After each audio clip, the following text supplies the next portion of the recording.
Penny! Over here, now!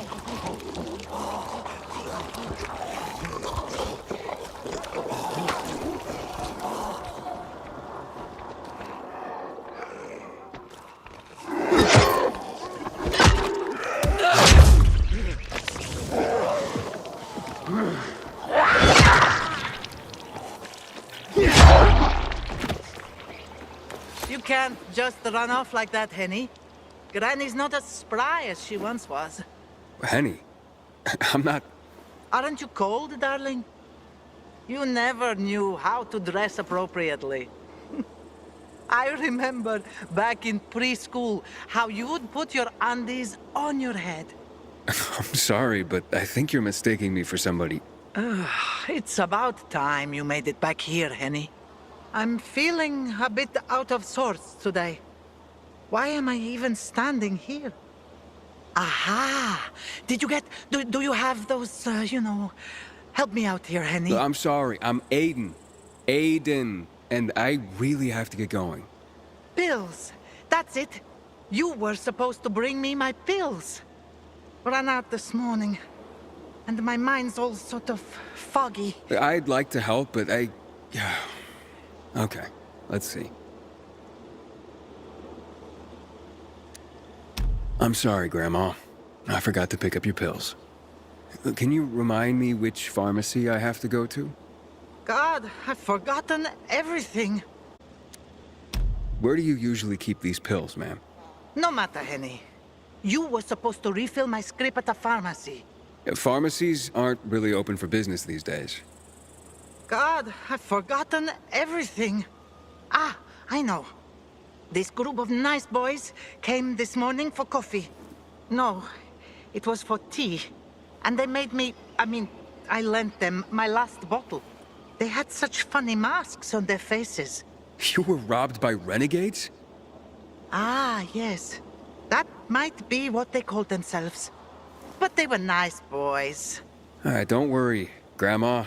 I'll ask those boys to give it back. Where did they go after that? Somewhere over there. To those abandoned apartments behind me, I guess. Darling, don't you boys get up to too much mischief together. I'll be waiting with a hot cup of tea by the windmill south of the VNC Tower.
So they are here. Grandma might be confused, but her memory's just fine for some things. I hope these pills help her.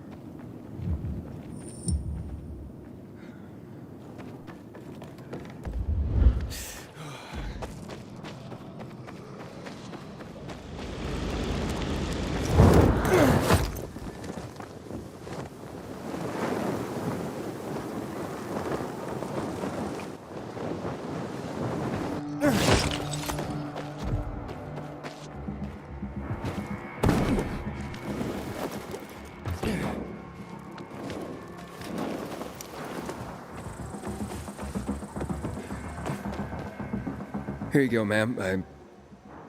Grandma, I got your pills. Took your sweet time, Jerry. Had to grab a pint with your mates after work again, is that it? You could have let me know before we got married. The day were your true loves. Well, here's your tea. See what kind of wife you have? Oh, the best kind. And after a hard day's work, a pint with the guys is a pardonable offense, isn't it? Take this, darling.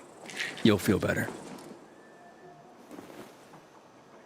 That's so sweet you brought them, Aiden. Wait. So, you remember my name? You know who I am? Oh, my. Oh, all right. I might have exaggerated my memory problems a little bit. One can get used to this epidemic, even to the infected. But to loneliness?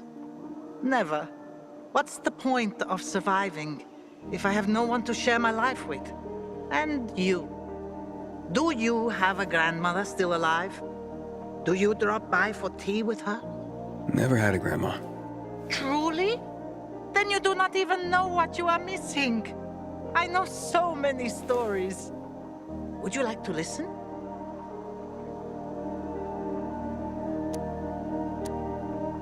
Thanks, but I have to go now. Till next time, Grandma.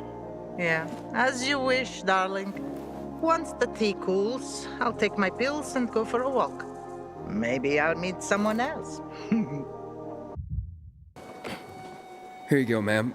Me. Took No, I'm not your husband, remember? I'm your grandson? Shit, now I'm confused. Take these, please. They should help. That's so sweet you brought them. I'd love to. Drop by whenever you feel like it, and I'll be glad to tell you. People bring hurt on themselves when they ask too much from life. I'd love to hear your story now. I am Bosnian. I survived the siege of Sarajevo by the Yugoslav army during the war in Bosnia and Herzegovina. It started in '92 and lasted 4 years. The longest and bloodiest siege in the history of Europe after World War II. My mother and I were hiding in the basement. Very tight, very uncomfortable. It was hard to sleep. One day, a boy showed up. He was maybe 7 years old.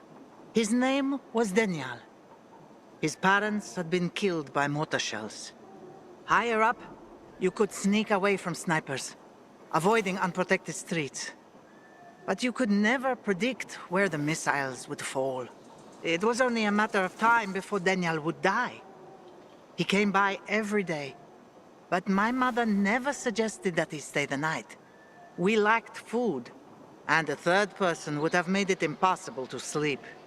One day, Daniel sat with us, and I could see how troubled he was. He had big brown eyes. "Can I stay with you?" Mother changed the subject. In the following days, she did that 3 more times, until finally, she let him stay. Why'd she change her mind? I asked her the same question. She said, I had to remind myself what it meant to be human. I have remembered that my whole life. When the virus broke out, I sheltered dozens of immigrants. People think of themselves to survive. But they won't survive if they think only of themselves. Wow. I never thought about it like that. I'm glad I met you.